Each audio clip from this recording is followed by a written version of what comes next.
ایران ای کشور علی، ای مردمت لشکر علی، محفوظیم از فتنه جهان، ما هستیم در سنگر علی.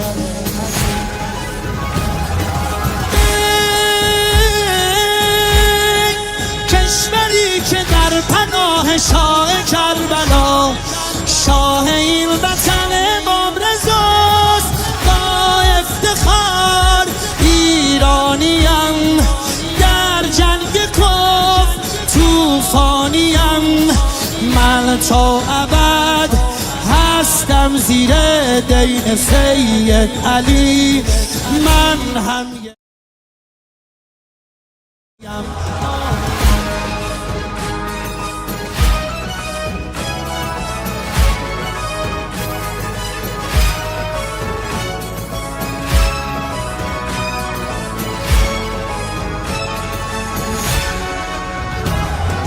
دنیا محو اقتدار ماست، ذکر یا زهرا شعار ماست، ما ریشه کفر رو میزنیم، اسم حیدر ذوالفقار ماست.